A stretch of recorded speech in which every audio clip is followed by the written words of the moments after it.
네, 어느덧 우리가 송구영신 예배를 드린 지가 엊그제 같은데 벌써 오늘이 2019년도 금요 철야 마지막 시간입니다. 이제 다음 주가 되면 이제 송구영신 예배를 또 드리고 2020년이라는 새해를 우리가 맞게 됩니다. 제가 초등학교 5학년 어린 시절에 1989년도 때 2020 우주의 원더키드라는 공상과학 만화 영화가 방영된 적이 있습니다. 혹시 저랑 나이가 비슷한 분들은 기억이 나실랑가 잘 모르겠습니다. 그래서 KBS에서 1월 1일 아침 9시부터 연속으로 해준다라고 합니다. 이 13부작으로 되어 있거든요. 이 만화 영화를 보면 이제 막 우주선이 나오고 하늘을 나는 자동차가 굉장히 질비합니다. 아마도 이때 시절에는 2020년이 되면은 아마 이러한 삶을 살고 있지 않았을까라는 생각에 아마 그런 만화 영화를 그린 것 같습니다. 그런데 제가 어릴 때 2020년이 과연 다가오겠는가? 제 안에도 스스로의 의문이 들었는데 벌써 2020년이 다가와 버렸습니다. 그리고 제가 함교에 온 지 벌써 몇 년 차이겠습니까? 5년 차입니다. 저희 부부가 동네 문화회관에서 성탄 축하 발표회 때 인사를 드린 거 혹시나 기억나실랑가 잘 모르겠습니다. 그래서 성탄 축하일이 이 공연만 되면은 저희 부부가 항상 그때 우리가 이렇게 인사를 드렸는데 라고 이렇게 추억을 이렇게 되새깁니다. 여러분, 새해가 시작이 되면은 항상 여러분들은 어떤 마음을 먹게 됩니까? 어떤 마음을 먹게 되세요? 해를 보면서 혹시 다이어트십니까? 난 올해 꼭 살을 빼리라. 혹시 여러분들 새해를 맞이하여서 세상 사람들처럼 내가 금년을 해야지, 금주를 해야지, 혹시 이런 사람들은 없겠죠, 혹시? 네. 우리 신자들은 그래도 우리가 신앙생활을 조금 한다라고 생각하는 사람들은 새해가 되면은 항상 어떤 마음을 품느냐라고 하면 항상 성경책을 한번 읽어봐야 되겠다 라는 생각을 가지게 됩니다. 그래서 항상 아까 전에 담임 목사님께서 이야기하듯이 구약부터 이제 읽어 나가기 시작하면 딱 어디서 막히게 됩니까? 레위기에서 막히게 됩니다. 아이 도저히 안 되겠다, 도저히 이해할 수 없다. 어디로 갑니까? 마태복음으로 갑니다. 그래서 저희들이 항상 성경책은 창세기와 마태복음이 줄이 항상 많이 끄여져 있습니다. 여러분은 성경의 인물 중에 가장 누구를 닮고 싶어 합니까? 성경을 읽다 보면 수많은 성경의 인물들이 등장을 합니다. 무엇보다도 그런데 믿음에 관하여서 우리가 이야기를 할 때는 아브라함이 가장 좋은 모델로 성경에서 제시가 되고 있죠. 아마도 아브라함처럼 성경에 자주 등장하는 인물도 아마 없을 것입니다. 아브라함은 성경 곳곳에서 매우 중요한 인물로 소개가 되고 있습니다. 우리가 방금 읽었던 창세기 말고 또 아브라함이 혹시 어디에 등장하는지 여러분들 혹시 알고 계십니까? 아까 제가 말씀드렸던 마태복음 바로 첫 장에, 첫 머리에 바로 아브라함이 등장합니다. 창세기 1장 1절은 우리가 쉽게 외우는데 마태복음 1장 1절은 잘 못 외우겠죠. 한번 마태복음 1장 1절 한번 외워볼까요? 시작. 아브라함과 다윗의 자손 예수 그리스도의 계보라. 처음부터 누가 등장합니까? 아브라함이 등장합니다. 여러분들 또한 복음의 메시지를 잘 집약한 로마서에서도 이 아브라함이 나오는데 우리가 믿음으로 말미암아 구원을 얻었다라는 이 의미를 잘 설명하기 위해서 누구를 들어서 설명을 하고 있냐면 아브라함을 들어서 설명을 하고 있는 것을 우리는 알 수 있습니다. 한번 로마서 3장 21절부터 24절까지의 말씀을 한번 읽어보시겠습니다. 네, PPT로 준비되어 있습니다. 시작.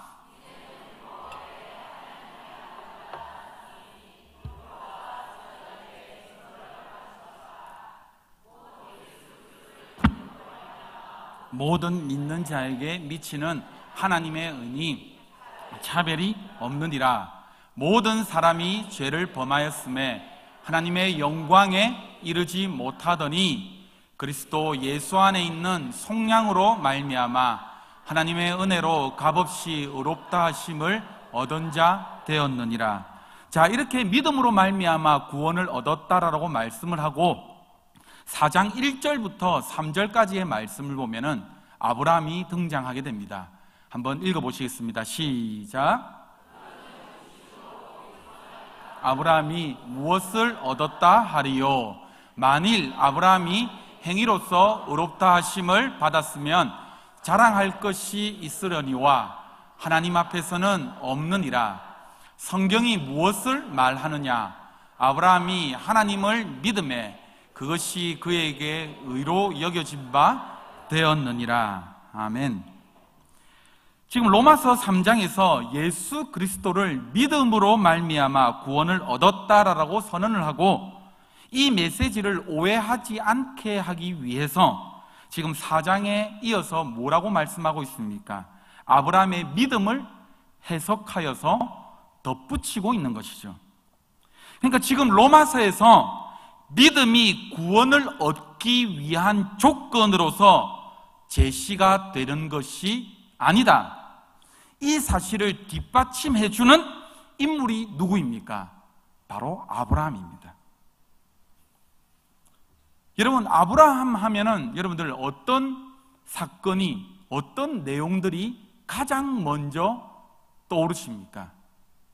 모리아산에서 이삭을 바치는 사건이 가장 먼저 떠오르십니까?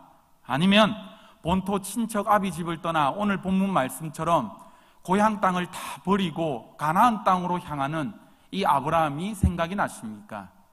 아니면 자기의 아내를 누이라고 속이는 이 장면이 생각이 나십니까? 거의 대부분의 모든 성도들은 아브라함을 생각할 때마다 이러한 장면들이 매우 자연스럽게 떠오릅니다. 그런데 아브라함을 생각하면은 물론 자기 아내를 누이라고 속이는 이런 실수의 장면이 있기는 하지만 아브라함은 우리의 모습과는 전혀 다른 다른 믿음의 소유자인 것 같아서 아브라함과 우리의 믿음을 딱 비교해 놓고 보면은 먼저 우리에게 어떤 생각이 듭니까? 기가 눌려버립니다. 야, 아브라함이 이 믿음의 조상이라고 하는데 우리가 아브라함의 믿음을 본받으려고 하려고 해도 도저히 아브라함을 따라갈 수가 없구나. 이렇게 기가 팍 눌려버린다는 것이죠. 결혼하기 전에는 이 자식이 없어서 뉘앙스가 이상합니다. 결혼하기 전에 받는 자식이 없어야 되겠죠. 네. 어쨌든 결혼하기 전에는 자식이 없어서 이삭을 바치는 이 심정을 이해를 잘 못했습니다. 항상 다른 외부에서 오시는 이 강사님들이 자녀가 없으면 이 아들을 바치는 심정을 모른다 했을 때에 제 속에 드는 생각이 여러분들 어떤 생각인 줄 압니까? 도대체 자식을 바치는 심정이 과연 어떤 것일까? 저는요, 이런 의문이 들 때마다 항상 고민을 하고 많이 생각하는 스타일입니다. 그리고 호기심이 굉장히 어릴 때부터 많은 스타일이었습니다. 그래서 반드시 이런 호기심이 생기면은 반드시 이런 의문점을 풀어야 됩니다. 그래서 베드로가 믿음으로 바다를 걸었다라는 어릴 때의 이 설교 말씀을 듣고 제가 한 7살 때쯤이었습니다. 낙동강을 향해서 무조건 뛰어들었습니다. 결과는 어땠습니까? 죽을 뻔했다는 것이죠.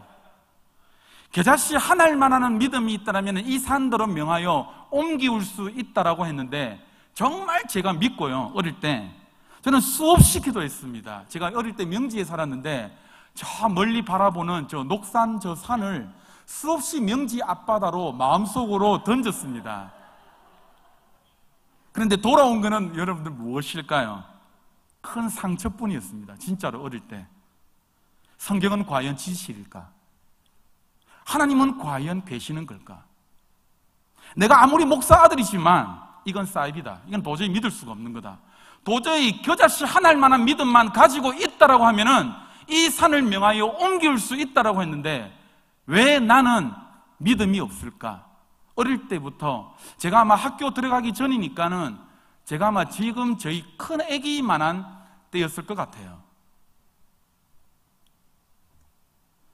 어쨌든 결혼 전에는 애가 없었으니까는 이삭을 바치는 아브라함의 심정을 제가 잘 몰랐는데, 결혼을 하고 첫째 애가 이제 태어났습니다. 첫째 애 미니가 돌이 아마 지났을 때쯤일 겁니다. 미니가 고나게 낮잠을 자고 있을 때 아내 몰래 제가 부엌에서 식칼을 가져왔습니다. 그래서 아브라함처럼 위로 칼을 한번 들어 올려봤습니다.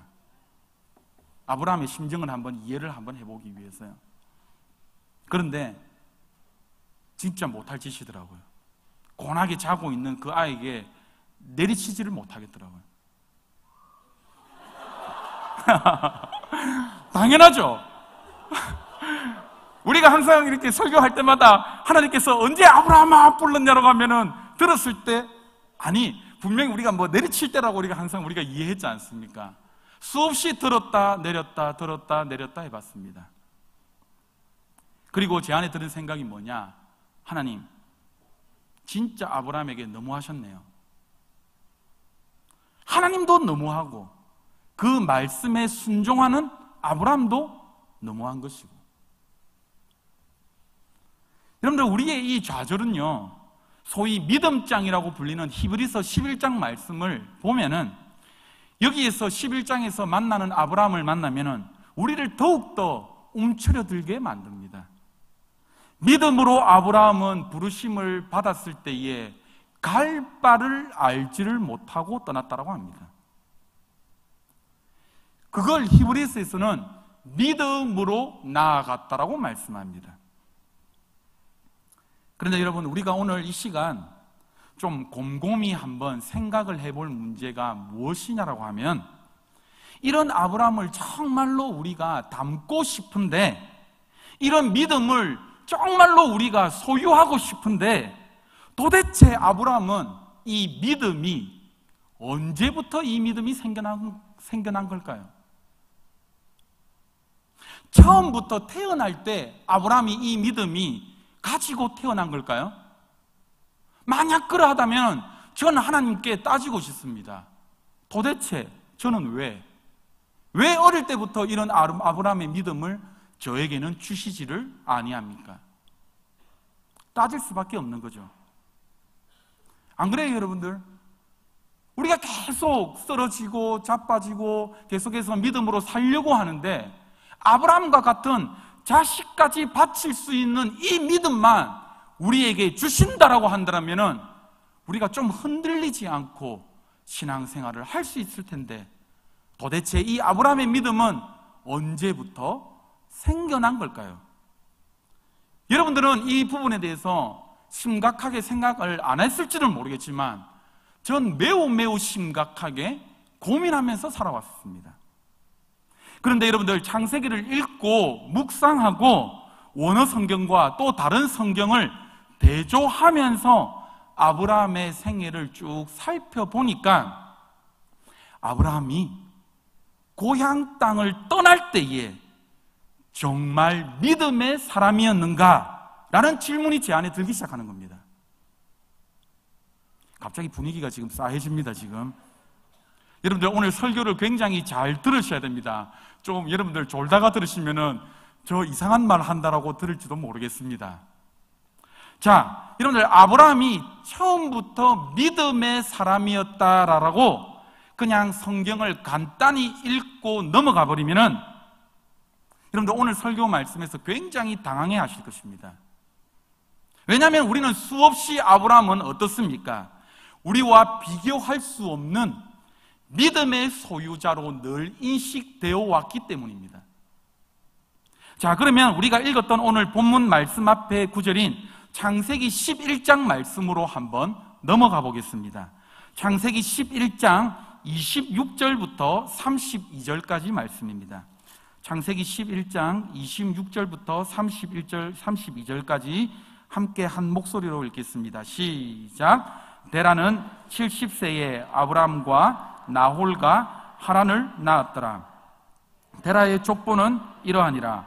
데라는 아브람과 나홀과 하란을 낳고, 하란은 롯을 낳았으며, 하란은 그 아비 데라보다 먼저 고향 갈대아인의 우르에서 죽었더라. 아브라함과 나홀이 장가를 들었으니 아브라함의 아내의 이름은 사레며 나홀의 아내의 이름은 밀간이 하란의 딸이요 하란은 밀간의 아버지며 또 이스가의 아버지더라. 사레는 임신하지 못함으로 자식이 없었더라. 데라가 그 아들 아브라함과 하란의 아들인 그의 손자 롯과 그의 며느리 아브라함의 아내 사레를 데리고 갈대인의 우르를 떠나 가나안 땅으로 가고자 하더니 하란에 이르러 거기서 거류하였으며 데라는 나이가 205세가 되어 하란에서 죽었더라. 자, 여러분들, 우리가 읽었던 오늘 본문 말씀의 구절인 11장 26절부터 32절까지의 말씀을 읽어보면은 창세기 11장에서부터 지금 아브라함이 처음으로 등장을 하게 됩니다. 맞죠? 자, 그리고 이 말씀 다음에 12장 말씀이 이어지게 됩니다. 그런데 여러분들, 여호와 하나님께서 지금 아브라함에게 나타나시는데 어디에서 나타나십니까? 11장 말씀을 연계해서 보면은요, 어디에서 나타나셨습니까? 첫 번째, 갈대와 우르. 두 번째, 하란. 세 번째, 가나안. 몇 번째입니까? 뭐라고요, 지금? 가나안이라고요? 하란입니다. 2번 하란 맞죠? 요거 꼭 알고 가셔야 됩니다. 하란 맞죠? 자, 그러면 여러분들, 아브라함은 어디서 출발을 했습니까? 하란에서 출발했습니까? 갈대와 우르에서 출발했죠. 맞죠? 자, 갈대와 우르를 출발하여서 가나안으로 지금 향하고 있는데 그 중간 지점이 여러분들 어디 지점입니까? 하란 지점입니다. 사진을 참조하겠습니다. 제가 사진을 준비했거든요. 보시겠습니다. 예, 크게 주십시오. 자, 우르라는 지역을 보입니까? 예, 우르라는 지역을 보이고 중간에 쭉 올라가면은 하란이라는 지역이 보입니까? 네, 하란이 보이고 그 다음에 쭉 밑으로 내려오면은 가나안 보이죠? 네, 이렇게 여러분들 지도를 머릿속에 생각을 하시면 됩니다. 그러니까 하란이라는 곳은 갈대와 우르를 떠나서 중간 정도 되는 지점이라고 보시면 됩니다. 이해를 하셨죠? 그런데 여러분들 여기서 잘 생각을 하셔야 됩니다. 11장, 이제 사진을 이제 지워주시면 됩니다. 11장, 여러분들 한번 보십시오. 26절부터 31절까지의 말씀을 보면은 이 여행에서 여행의 주도권을 지금 누가 쥐고 있습니까? 데라가 쥐고 있죠. 31절 말씀을 보면 알 수 있습니다. 맞죠? 아브라함의 아버지 데라가 이 여행의 주도권을 지금 쥐고 있고 아브라함은 단지 아버지를 따라서 나서게 됩니다. 그러면 다시 여러분들 질문하겠습니다. 여호와 하나님께서 아브라함에게 처음 나타나셨을 때가 하란입니까? 아니면 갈대와 우르입니까? 여호와 하나님이 아브라함에게 처음 나타나셨을 때가 이 하란입니까? 갈대와 우르입니까? 갈대와 우르죠. 지금 이해가 지금 잘 안 되시는가 본데 갈대와 우르입니다. 처음 출발한 곳입니다. 이에 대한 단서를 여러분들 말씀드리겠습니다. 사도행전 7장에 보면은 스데반의 설교가 나오는데 사도행전 7장 2절부터 4절까지의 말씀입니다. 함께 읽으시겠습니다. 시작.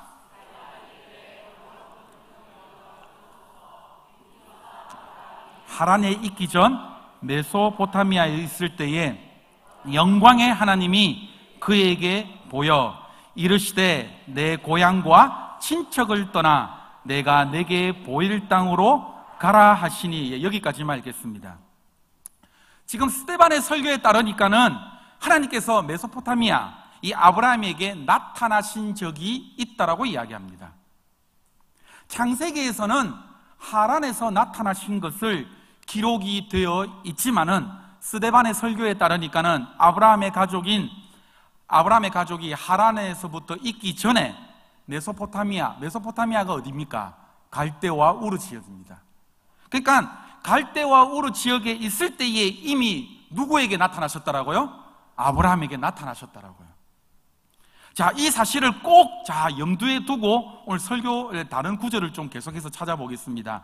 여호수아서 24장 1절부터 3절까지의 말씀을 한번 읽어보시겠습니다. 여호수아서 24장 1절부터 3절입니다. 시작. 여호수아가 이스라엘의 모든 지파를 세겜에 모으고 이스라엘 장로들과 그의 수령들과 재판장들과 관리들을 부르매 그들이 하나님 앞에 나와 선지라. 여호수아가 모든 백성에게 이르되 이스라엘의 하나님 여호와가 이같이 말씀하시기를 옛적에 너희 조상들 곧 아브라함의 아버지 나홀의 아버지 데라가 강 저쪽에 거주하여 다른 신들을 섬겼으나 내가 너희의 조상 아브라함을 강 저쪽에서 이끌어내어 가나안 온 땅에 두루 행하게 하고 그의 씨를 번성하게 하려고 그에게 이삭을 주었으며. 여러분들, 이 말씀에서 우리가 특히 주목해야 될 부분 말씀이 있는데 뭐냐면은 2절 하반절입니다.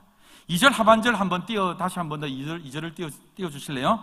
자, 보면은 이스라엘의 민족의 조상들은 가나안에 오기 전, 갈대와 우르 살기 전에 어떤 신들을 섬겼다라고 합니까?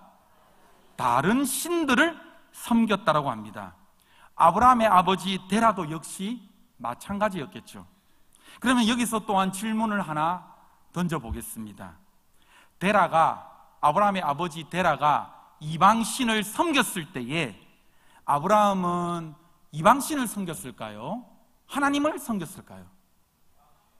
이방신을 섬겼다. 이 질문이 매우 중요합니다. 오늘 설교를 푸는 핵심 키워드입니다. 다시요, 이방신을 섬겼을까요? 하나님을 섬겼을까요? 분위기상 지금 이방신이라고 지금 따라가고 있는 것 같은데, 자, 잘 생각을 딱 염두에 두시고 설교 말씀을 들어봅시다. 자, 여러분들, 이방신을 섬겼다. 만일 당시에 아브라함이 이방신을 섬기고 있었다라고 한다면 아브라함은 믿음으로 갈대아 우르를 떠났다라는 말이 성립이 됩니까? 안 됩니까? 안 됩니다. 맞죠? 반대로 당시에 아브라함이 여호와 하나님을 섬기고 있었다라고 하면은 아브라함이 어떻습니까? 믿음으로써 갈대아 우르를 떠났다라는 말이 성립이 되죠. 맞죠? 자, 어느 편이 맞을까요? 헷갈리기 시작합니다. 이제 막 히브리서에서 말씀도 있고 여러 막 성경을 돌다 보니까는 굉장히 헷갈리기를 시작합니다. 우리는요, 이제 성경책 돌려주시고 제 얼굴을 비춰도 됩니다. 네, 우리는 대개 아브라함을 가장 훌륭한 신앙의 모범자로 우리가 여기는 경향들이 있어서 그는 처음부터 믿음의 사람이었다라고 생각하는 경우가 많습니다. 그래서 처음부터 아브라함은 믿음의 사람이었다라고 생각하는 거죠. 그래서 아브라함이 믿음으로써 갈대아 우르를 떠났다라고 단정해버립니다. 그래서 그러한 믿음이 이삭을 바치는 그러한 여정까지 그 믿음이 끌고 갔다라고 우리가 생각을 할 수가 있습니다. 그런데 여러분들, 우리의 이 고정관념처럼 아브라함이 처음부터 믿음의 사람이었다라고, 믿음이 굉장히 좋았다라고 한다면 우리에게는 굉장한 심각한 문제가 발생됩니다. 그것이 무엇이냐라면, 만약 그렇게 되면은 아브라함은 우리에게 믿음의 조상이 될 수가 없습니다. 아브라함은 심판의 조상이 되어야 됩니다. 왜냐하면 아브라함 이야기만 나오면은 아브라함은 그렇게 했는데 왜 너는 그렇게 하지를 못하느냐? 아브라함은 그렇게 믿음이 좋았는데 너는 왜 그렇게 믿음이 좋지 못하느냐? 이렇게 판단의 기준점으로 서 있기 때문입니다. 그런데 성경은요, 아브라함을 이러한 차원에서 다루고 있지를 않다라는 것이죠. 우리가 앞서 본 여호수아서 24장 2절 이하의 말씀도 아브라함이 처음부터 믿음의 사람이었다라고 보고 있지 않습니다. 다시 한번 살펴보겠습니다. 여호수아서 24장 2절과 3절 말씀 다시 한번 읽어보시겠습니다. 시작. 여호수아가 모든 백성에게 이르되 이스라엘의 하나님 여호와께서 이같이 말씀하시기를, 여기가 중요합니다. 옛적에 너희 조상들 곧 아브라함의 아버지 나홀의 아버지 데라가 강 저쪽에 거주하여 다른 신들을 섬겼으나. 여러분, 이 지금 구절을 읽고요, 우리는 아버지의 데라를 포함하여서 아브라함의 집은 이방신을 섬겼는데 아브라함만 여호와를 섬겼구나. 그래서 하나님께서 이 아브라함이 이방신이 울글거리는 그곳에서 꺼냈구나라고 생각하기가 쉽습니다. 그런데 여러분들, 과연 이러한 해석은요, 정말 성경이 말하고자 하는 이러한 바를 제대로 읽어낸 것일까요?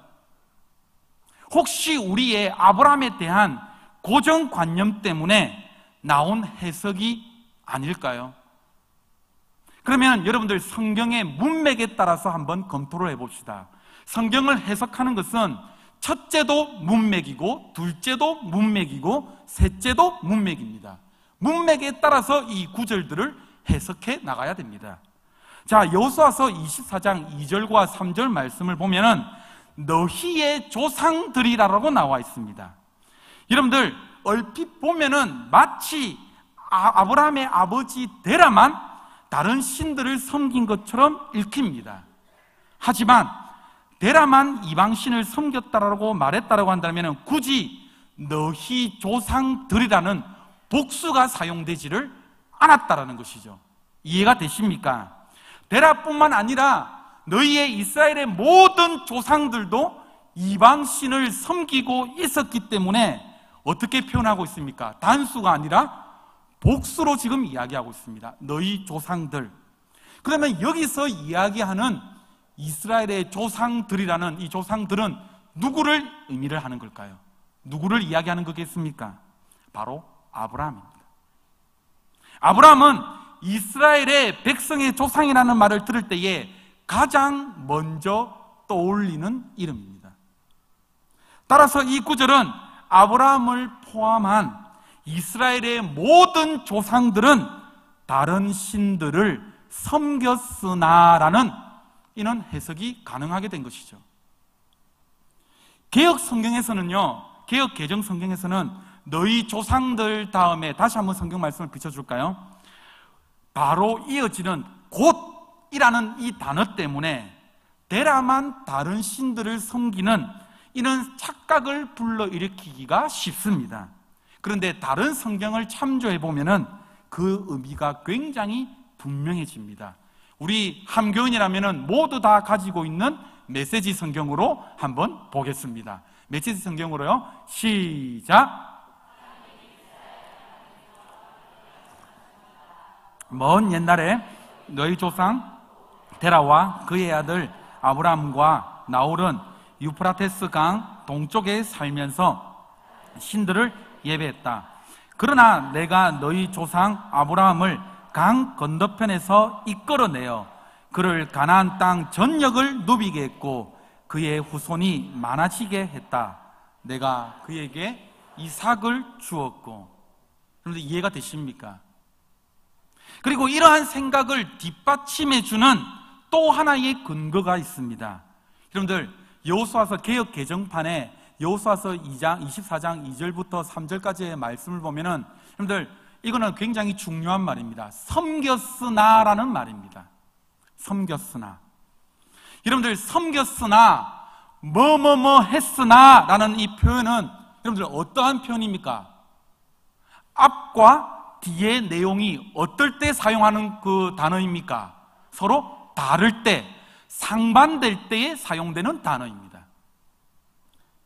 그러니까 앞에 있는 이 내용과 전혀 어울리지 않는 뒤의 내용이 또 다른 내용일 때에 이런 내용이 바로 뒤이어서 쫓아 나올 때에 사용되어지는 단어가 바로 뭐뭐 하였으나라는 단어입니다. 그러니까 2절과 3절에서 섬겼으나 무엇을 했으나라고 우리의 고정관념대로 이것을 해석을 한다고 한다면 이스라엘 조상들은 이방신을 섬겼으나 아브라함은 내가 꺼냈다라고 해석이 될 수가 있죠. 맞죠? 이해가 되십니까?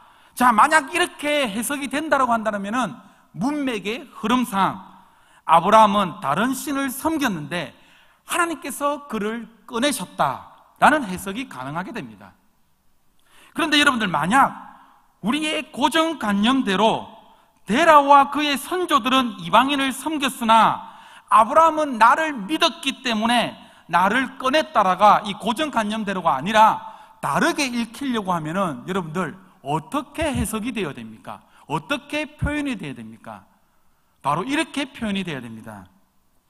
데라는 다른 신을 섬겼고 아브라함은 나를 섬겼기 때문에 내가 꺼내 왔다라고 이렇게 성경 말씀에 쓰여져야 된다라는 것이죠. 그러나 성경은 이스라엘 조상들은 다른 신들을 섬겼으나 내가 너희의 조상 아브라함을 강 저쪽에서 이끌어내어라라고 말씀하고 있습니다. 여러분, 우리가 성경의 문맥을 따라서 계속해서 우리가 읽어보면은 이렇게 보는 것이 맞는데도 우리의 고정관념대로 읽으려고 하는 이런 습성들이 우리에게 계속 남아 있다는 것이죠. 그래서 이스라엘 조상들은 이방인을 섬겼고 집안의 내력을 따라 아브라함의 데라도 아버지 데라도 이방신을 섬겼다. 하지만 그 가운데서 아브라함은 하나님을 믿었다. 그러자 하나님께서 아브라함을 우상을 우글거리는 그 소굴에서 내버려 두지 아니하고 도저히 내버려 둘 수 없어서 끄집어 내었다. 우리는 이렇게 말하고 싶어 합니다. 그런데 여러분들 한번 잘 생각을 한번 해보십시오. 아브라함이 집안에 다른 종교가 서로 가지고 있었다고 한다면 갈대와 우르를 떠날 때에 분명 신앙의 노선의 차이가 있었을 것입니다. 신앙의 노선에 차이가 있어서 갈등을 분명히 겪어야 되는데도 불구하고 전혀 이들에게는 갈등을 찾아볼 수가 없습니다. 만약 갈등이 있다라고 한다면은 가나안으로 가라라는 그 하나님의 명령 앞에 아브라함과 그 아버지 데라가 함께 떠날 수가 있었을까요? 오히려 갈등의 요소는 보이지는 아니하고 오히려 이 여정의 주도권을 누가 지금 쥐고 있다라고요? 데라가 지금 쥐고 있다라고요. 성경을 보면은요, 아브라함은 데라와 다른 면모를 보여주지 아니하고 오히려 그를 따르는 모습을 보여주고 있습니다. 그러면 우리가 이 여행은 우리가 생각하듯이 믿음에서 출발되지 아니한 것이다라는 이런 해석이 가능하게 됩니다. 자, 상상의 나래를 한번 펼치고 제 이야기를 한번 들어보십시오. 자, 아브라함이 어느 날인지는 모르겠지만은 꿈에서, 환상에서 어떤 신을 만나게 됩니다. 찬란한 광채 가운데에 영광스러운 모습을 한 신이 비몽사몽간에 아브라함 앞에 나타나게 됩니다. 감히 그 형상을 표현할 수가 없고 뭐라고 말대꾸도 못하겠습니다. 그런데 어떤 영광의 신이 나타나서 아브라함에게 이렇게 이야기합니다. 아브라함아, 나는 여호와 하나님의 창조주다. 너를 지목한 신이다. 내가 너에게 복을 주려고 한다. 너는 아비의 집을 모든 것들을 지금 떠나서 내가 지시할 땅으로 가라. 그런 후에 아브라함이 깨어나게 됩니다. 만일 여호와를 섬기고 있던 믿음의 아브라함이었다라고 한다면 이런 환상을 보고 어떻게 해야 되겠습니까? 이삭을 바치듯이 네, 그렇게 하겠습니다 라고 해야 되겠죠. 그런데 아브라함은 지금 여호와 하나님이 어떠하신 분이신지를 잘 알지 못한 분을 만난 거예요. 생전 처음 일을 겪는 이 아브라함이 할 수 있는 일은 여러분들 뭐겠습니까? 어찌된 영문인지를 모르니까는 바로 누군가의 조언이 아마 필요했을 것입니다. 아마도 당시에 집안엔 우두머리인 아버지를 믿고 의논했을 것입니다. 아버지, 간밤에 참 이상한 꿈을 제가 꾸었습니다. 꿈인지 환상인지 잘 모르겠지만 형언할 수 없는 광채와 빛난 모습이 어떤 신이 저에게 다가와서 나에게 복을 주려고 한다. 당장 이곳을 떠나라라고 이야기를 합니다. 아버지, 이 일을 도대체 어떻게 하면 좋습니까? 데라가 자기에게 상의하러 온 아브라함을 보니까 장난이 아닙니다. 거짓말을 하는 것처럼 안 보입니다. 몹시 두려워하여서 긴장된 모습이 여력합니다. 이 장면을 보고 내 아들이 간밤에 무슨 일이 있었군. 와, 큰 사건이 우리 아들에게 있었구나. 여러분들, 데라는요, 하나님이 어떠하신 분이신지를 비록 알지는 못했지만은 이방신이라도 섬길 줄 아는 종교심이 있는 자였습니다.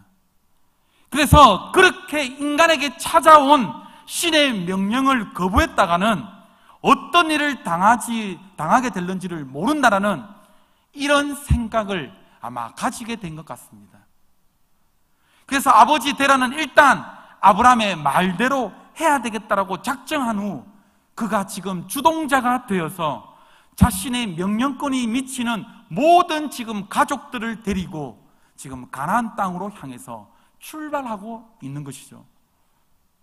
오히려 성경에서 이야기하고 싶은 것은 바로 이 편인 것 같습니다. 자, 그에 대해서 갈대아 우르를 떠나 하란에 지금 이르게 됩니다. 여러분들, 우르는요 어떤 도시냐라고 하면은 문명권에 속한 메소포타미아의 도시입니다. 그리고 하란은 갈대아 문명의 최변방 지역입니다. 말을 쉽게 이야기하면 이렇습니다. 서울 지역에 굉장히 문화가 발달된 서울 지역에서 어디로 가라 하면 한 북경으로 가라 라고 이야기하면 지금 하란이 지금 어느 정도 위치에 있습니까? 한 한경북도 백두산 정도 위치에 있다라고 보면 됩니다. 그런데요, 이들이 하란에 딱 이르자 어떻게 되는 줄 아십니까? 더 이상 나아가지를 못합니다. 이런 예상을 해보면은 아마 신변의 안전에 관한 문제가 아마 있을 것이다라고 많은 주석가들이 이렇게 이야기를 하고 있습니다. 그 당시는 개인적인 안전을 책임져 줄 이런 제도가 아주 미미한 이 시대라서 자기의 목숨과 자기의 재산은 스스로 지켜야만 했기 때문이죠.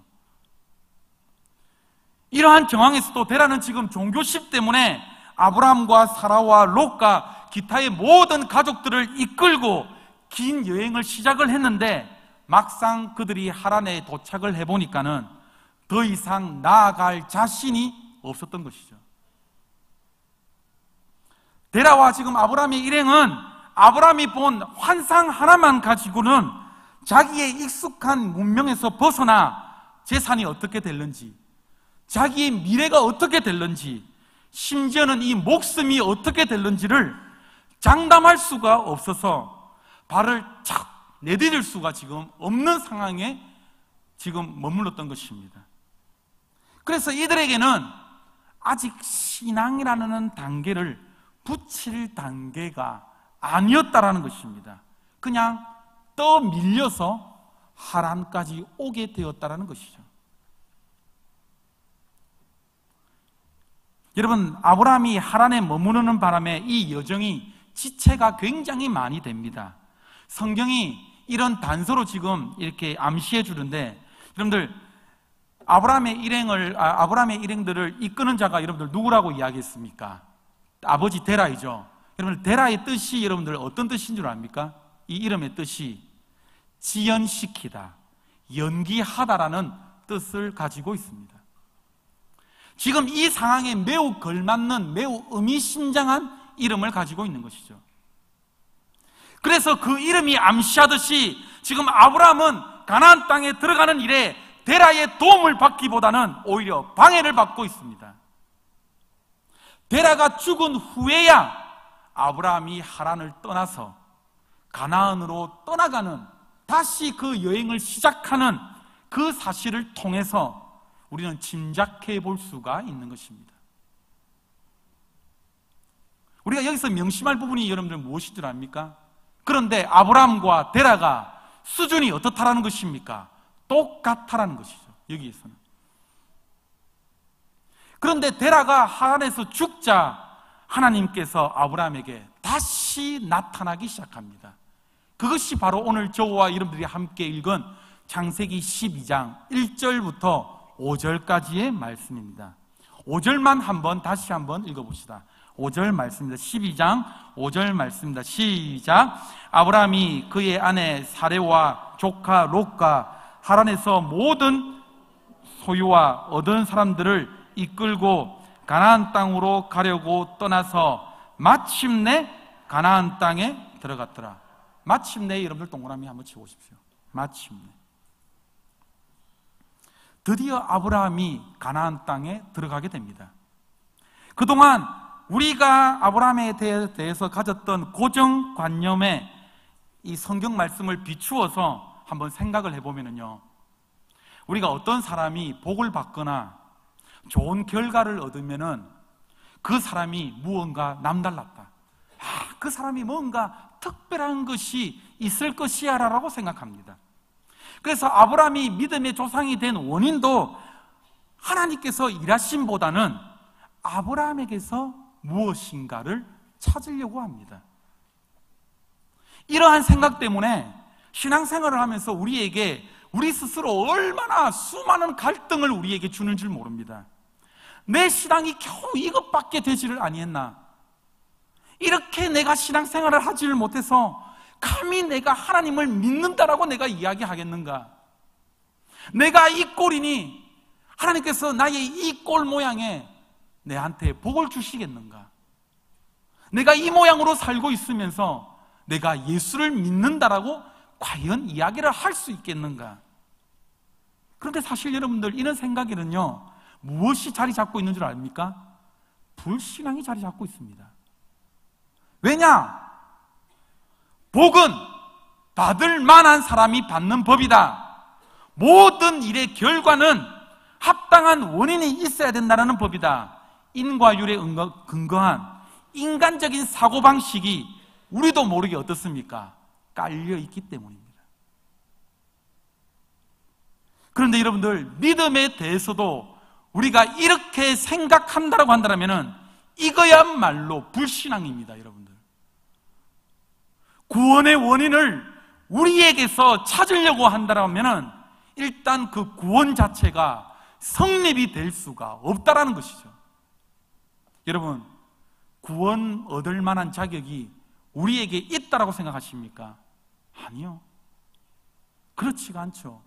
우리에게는요, 구원받을 만한 조건이 우리에게서 있어서가 아니라 하나님께서 우리를 구원해 주시기로 작정하셨기 때문에 우리가 신자가 된 줄을 믿으시기를 바랍니다. 아브라함을 이해하는데도 이 원리가 적용돼야 됩니다. 여러분들, 아브라함, 그는 믿음의 조상입니다. 그런데 여기서의 이 믿음은 하나님의 은혜를 베푸시는 일에 조건으로 사용되지 않았음을 우리가 기억해야 됩니다.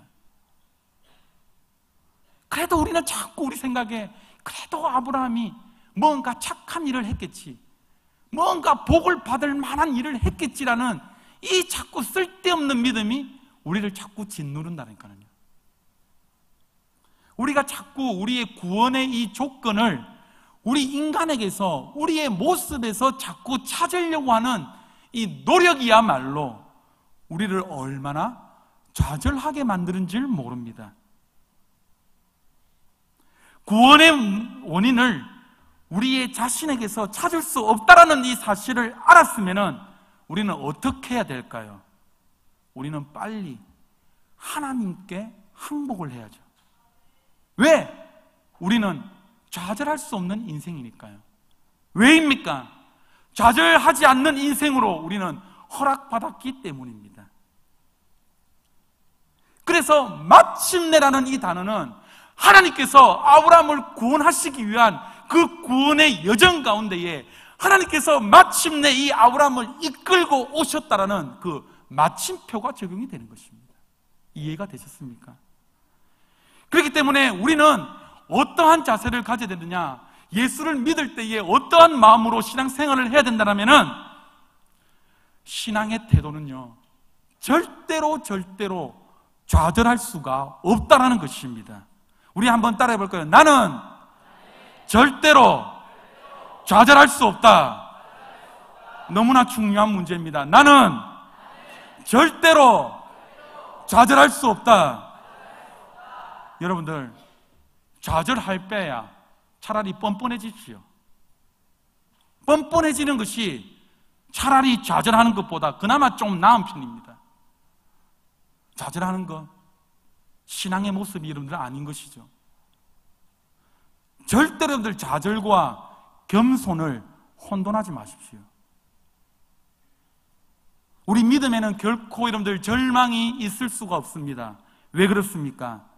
우리의 구원은 우리가 성취한 것이 아니기 때문입니다. 구원은 우리가 요구하거나 우리가 협의해서 얻은 결과물이 아니기 때문입니다. 아브라함의 생애를 잘 살펴보면은 이 점을 너무나도 분명하게 알 수 있는 것이죠. 하나님께서 아브라함에게 나타나셔서 너는 너의 고향과 그 친척과 아버지 집을 떠나서 내가 내게 보여줄 고향 땅으로 가라라고 하셨을 때에 아브라함이 알겠습니다, 이렇게 믿음으로 순종한 것이 아닙니다. 그는 자신이 본 환상이 여러분들 무엇인지 몰라서 이곳저곳 헤매서 도대체 이것이 무엇이냐, 이 도대체 뜻이 무엇인지 알았으면 좋겠다, 이러한 마음을 가지고 떠밀려 온 것입니다. 하나님께서 아브라함을 하란까지 밀어내셨고 또한 하란에서 가나안까지 밀어내셨습니다. 아브라함이 이 일을 경험한 것이죠. 실제로 아브라함이 어떻게 됩니까? 자기의 고향과 친척집을 다 떠나고 결국에는 가나안 땅으로 들어가게 됩니다.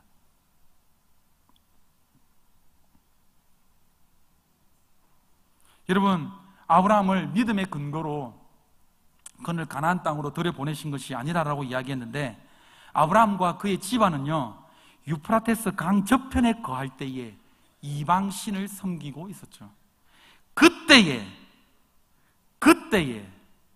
영광의 하나님이 아브라함에게 나타나셔서 고향 땅으로 가라라고 말씀하신 것입니다.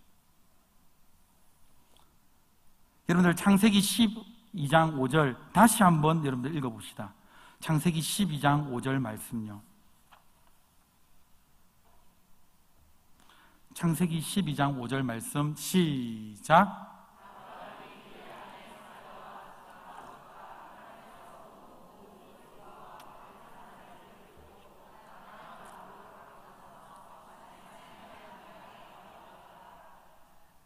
여러분들, 이 마침내 아브라함에게 아무리 가르쳐도 못 알아듣고 하나님이 그걸 밀고 땡기고 해서 마침내 어디까지 끌고 오셨다라고요?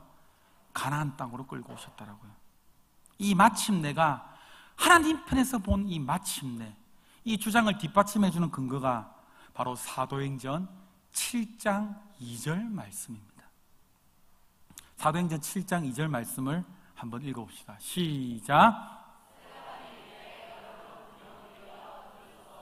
우리 조상 아브라함이 하란에 있기 전 메소포타미아에 있을 때에 영광의 하나님이 그에게 보여. 우리 조상 아브라함이 하란에 있기 전에, 이 단어가 무엇입니까? 하나님께서 마침내 이 아브라함을, 이런 상태에 있었던 이 아브라함을 어떻게 하셨다라고요? 가나안 땅으로 결국 이끌어 가셨다라는 것입니다. 여러분, 이 표현으로 미루어 보아서 아브라함은요 하란에서 상당한 시간을 보내었음을 알 수 있습니다. 이것은 지금 다른 시기와 구분할 수 있을 만큼 상당한 기간이었음을 암시해 주고 있는 것이죠. 그런데 아브라함이 믿음으로써 출발을 했다라고 한다면 아브라함은 이 하란에서 머뭇할 이유가 없는 것입니다. 곧장 가나안으로 달려가야 했던 것입니다. 그냥 아브라함이 신앙으로 잘 살아보려고 했는데 불가피하게 하란에 머물게 된 것이 아니죠. 하란에 머물러 있었던 이 일은 그의 신앙을 가로막는 방해물이 아니었던 것입니다. 아직 그러니까 이때는 아브라함의 신앙의 단계를 논할 수 있을 만한 단계조차도 아니었던 것입니다. 갈대아 우르에서 나타나셨던 하나님이 하란에서 다시 나타나셔서 아브라함에게 거듭 말씀합니다. 그리고 거듭 아브라함에게 설득하면서 나가고 계십니다. 자, 여러분, 이때까지 이제 설교를 들으시면 이제 설교를 마무리를 해야 되는데, 그래서 어쨌단 말인데, 아브라함이 믿음에서 출발을 했고 믿음에서 출발 안 했다 하면 도대체 거기 나와 무슨 상관인데? 라고 생각하는 사람이 있다고 한다면 아직 이 주제의 중요성을 깨닫지 못한 사람입니다. 여러분, 오늘 이 주제를 정말 진지하게 한번 생각해 보셨으면 합니다. 이 주제를 통해서요, 우리의 신앙의 기초를 무엇에 두고 있는가를 여러분들 한번 생각을 한번 해보십시오. 신앙의 모범이라고 여기는 이 아브라함에 대해서 우리는 어떤 상을 여러분들 그리고 있습니까? 신앙으로 무장한 채 떠난 아브라함입니까? 아니면 영문도 모른 채 그냥 떠밀려 길을 떠난 아브라함입니까? 단언하건대 우리가 모범으로 여기는 이 아브라함은 불신앙에서 출발한 아브라함이어야만 합니다. 왜요? 그래야만 우리가 믿는 이 구원이 바로 은혜가 되기 때문입니다. 아브라함은 처음부터 믿음의 사람이 아니었습니다. 그는 우리와 똑같은 수준에서 출발했지만 마침내 가나안에 들어간 사람입니다. 하나님께서 거기까지 인도하시고 하나님께서 그 발걸음을 인도하시고 마침내 가나안 땅에 들어갔더라. 아브라함의 목덜미를 끌고 질질 지금 끌고 가고 계신 것이죠. 여러분, 여러분들의 인생길도 한번 되돌아보십시오. 여러분의 2019년도를 한번 되돌아 한번 보십시오. 하나님께서 나를 얼마나 강건하여서 끌고 가고 계시는지를. 내가 발버둥을 칩니다. 나는 못 가겠습니다. 나는 안 가겠다라고 발버둥을 칩니다. 그런데 내 발로 가는 것이 아니라 질질 끌려서 여기까지 왔습니다. 하나님이 그렇게 하셨기 때문에, 우리의 인생을 그렇게 하시기로 작정하셨기 때문에 우리가 지금 이 자리에 서 있는 것입니다. 여러분, 그런데 우리의 죄성은 어때요? 우리는 자꾸 자신을 자랑하고 싶어요. 내가 잘 믿었다. 내 믿음이 누구보다도 남다르다. 내가 이렇게 해서 복을 받았다. 이렇게 자꾸 자랑하고 싶습니다. 사랑하는 함께하는 교회 성도 여러분, 우리의 인생길을 한번 되돌아보면 우리가 이 구원의 자리까지 온 이 상황이, 우리가 이때까지 여기서 살아온 이 이유가 한 일이 여러분들 무엇입니까? 우리는 거부밖에 없었습니다. 우리는 반항밖에 없었습니다. 우리는 미련한 짓밖에 하지를 않았습니다. 우리는 못 가겠다고 아우성밖에 치지를 않았습니다. 그러나 아브라함을 이끄신 그 하나님께서, 그 하나님이 나를 여기까지, 이 자리까지 이끌어 주신 것입니다. 아멘입니까? 그러면 지금까지 설교를 잘 들으셨다고 한다면 여러분들에게 의문이 하나 남을 것입니다. 그게 뭐냐면 히브리서 11장 말씀인 것이죠. 아브라함이 믿음으로 부르심을 받고 약속의 땅에 나아갔다라고 합니다. 왜 히브리서는 하나님을 믿지 아니하고 살았던 이 아브라함이 가나안 땅을 향해서 그 길을 떠난 것을 믿음으로 출발한 여정이라고 표현을 했을까요? 여러분들, 여기서 성경에서 이야기하는 매우 중요한 주제인 믿음에 대한 정의를 우리가 내려볼 수가 있습니다. 믿음이 가장 중요하다라는 것을 이야기를 하기 위해서 여기에서 아브라함의 믿음이 등장하고 있는 것입니다. 여러분, 믿음이라는 게 여러분들 무엇입니까? 자기 자신에게 막 주입하여서 세뇌를 막 시켜서 여러분들 내가 믿음이 있습니다라고 이야기하는 것을 믿음이라고 이야기하지 않습니다. 우리는 믿음을 그런데 이러한 의미로 굉장히 자주 씁니다. 특히 부흥회나 안 그러면 기도원을 가면은 어떤 현상이 여러분 발생됩니까? 믿습니다 주여 믿습니다 하지 않습니까 여러분들? 막 껑충껑충 뛰고 막 주여 내게 뭐 믿음이 더할 것은 믿습니다라고 막 그렇게 합니다. 믿습니다라고 반복하며 톤을 높이고 박자를 맞춰서 껑충껑충 뛴다라고 할지라도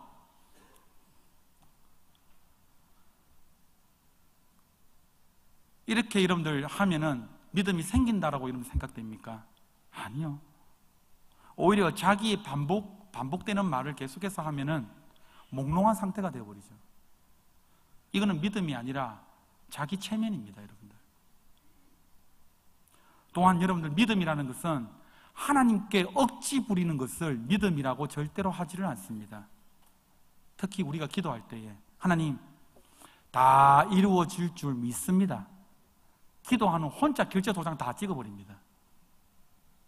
결제 도장 다 찍어버리고 하나님 이렇게 할 줄을 될 줄을 믿습니다. 이런 믿음을 우리는 좋은 믿음을 가졌다라고 착각합니다. 그러나 여러분들 이것은 믿음이 아닌 것이죠. 그렇다면 진정한 믿음이 여러분들 무엇일까요? 한번 따라해 봅시다. 믿음은 하나님이 우리를 설득하는 작업이다. 이 말이 무슨 말이냐면은 하나님의 일하심을 가리키는 것입니다. 믿음이 무엇이다라고요? 하나님의 일하심이라고. 우리 신자는요, 누구든지 하나님 앞에 설득당한 사람입니다. 그 과정 중에 맨 마지막에 여러분들 설득되는 것이 무엇인 줄 압니까? 우리의 이해입니다. 하나님은 우리의 운명부터 우리를 설득해 주시고 우리의 인생을 설득해 주시고 마지막으로 우리의 이해를 설득해 나가고 계십니다. 여러분, 우리의 운명이 하나님께 설득이 되어서 구원 얻었다라는 이 사실을 절대로 잊지 말기를 바랍니다. 우리가 인정하고 우리가 이해가 되기 전에 우리의 인생이 하나님 손에 달려 있다는 것을 믿으시기를 바랍니다. 그것이 바로 아브라함의 생애를 통하여서 드러나는 바로 하나님의 일하심입니다. 하나님께서 끈질기게 아브라함을 설득하셔서 갈 바를 알지 못하는 이 아브라함을 가나안 땅을 향해서 여정을 펼치십니다. 그래서 히브리서는 무엇이냐? 아브라함을 믿음으로 출발했다라고 적어놓는 것입니다. 여러분, 우리도 아브라함처럼 인도되어서 여기까지 왔습니다. 여러분의 여기는 어디쯤입니까? 우리가 어디에 있든지 그것은 여러분들 상관없습니다. 왜? 하나님께서 결국 이삭을 바치는 자리까지 끌고 가실 거니까요. 두려우십니까? 그것이 바로 하나님의 인도요, 하나님의 설득입니다. 그러니까 절대로 우리가 서 있는 이 수준에서 절망하거나 당황하거나 절망하지 마십시오. 여러분들, KTX를 타면은 부산역에서 KTX를 서울역까지 타고 갔다라면은 그 기차는 반드시 여러분들 어디 역에 도착하게 돼 있습니까? 서울역에 도착하게 돼 있습니다. 계속 이 기차가 서울역을 잘 가고 있나? 대구, 김천은 안 가죠. 김천은 지나가나? 요즘 어떻게 지나가나 모르겠지만 뭐 대전 지나가면서 계속 창밖을 지나보면서 초조하는 신앙이 아니라 우리는 기차를 타고 있으면 어떻게 하면 됩니까? 즐기면 됩니다. 창밖을 바라보면서. 그러니까 우리의 인생이 하나님 손 안에 붙들려 있으니까는 우리의 인생이 결코 좌절하지 않는 인생이니까는 마침내 가나안으로 가게 되니까는 마침내 우리는 일의 결국은 어디입니까? 천국으로 가기 때문에 즐기면 됩니다. 아멘입니까? 우리가 누구의 손에 이끌려가고 있는가, 이 물음 앞에 오늘 기도하며 나가시기를 바랍니다. 자꾸 우리 아내가 자기는 왜 산모가 되었는지 모르겠다고 합니다. 산모가 될 자격이 없는데 아브라함을 부르신 것처럼 여러분들이 왜 함께하는 교회에 불러주셨습니까? 왜 셀장으로, 왜 함께하는 교회 리더로서, 함께하는 교회 섬기는 자로 여러분들이 세워주셨습니까? 아브라함의 인생처럼 마침내 가나안으로 끌고 가시기 위함이기 때문입니다. 아멘. 이 복음을 딱 붙잡고 나가는 저와 여러분 되시기를 축복드립니다.